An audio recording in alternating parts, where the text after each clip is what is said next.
Hello అందరికీ, ఇవాల్టి recipe పుదీనా రైస్. ఇది లంచ్ బాక్స్ రెసిపీ కూడా, ఎందుకంటే ఇది యాజ్ సింపుల్ యాజ్ దట్ ఉంటుంది కాబట్టి. ఇంకా పుదీనా అంటేనే నచ్చిన వాళ్ళకి కూడా ఇలా చేసుకుంటే చాలా నచ్చేస్తుంది. మరి ఎలా చేయాలో చూసేద్దామా? ముందుగా మిక్సర్ జార్లో కొంచెం అల్లం, వెల్లుల్లి, పచ్చిమిర్చి, పుదీనా ఇంకా కొత్తిమీర వేసి కొంచెం వాటర్ యాడ్ చేసి ఫైన్ పేస్ట్లా గ్రైండ్ చేసుకోవాలి.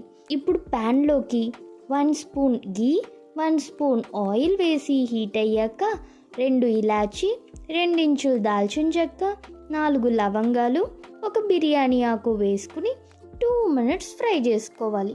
ఇందులోనే సన్నగా కట్ చేసుకున్న ఆనియన్స్ ఇంకా సాల్ట్ కూడా వేసి సాఫ్ట్గా అయ్యేంత వరకు కుక్ చేసుకున్నాక మనం గ్రైండ్ చేసుకున్న పేస్ట్ వేసి పచ్చి వాసన పోయేంత వరకు కుక్ చేసుకోవాలి. ఇప్పుడు మనం కుక్ చేసుకున్న బాస్మతి రైస్ వేసి 2 మినిట్స్ కలుపుకుంటే ఫ్లేవర్ఫుల్ పుదీనా రైస్ రెడీ అయిపోయినట్టే. నాకైతే ఈ రైస్తో పాటు ప్లెయిన్ ఆమ్లెట్ అంటే చాలా ఇష్టం. సో వేసుకుని లాగిన్ చేశాను, మీరు కూడా ట్రై చేసేయండి.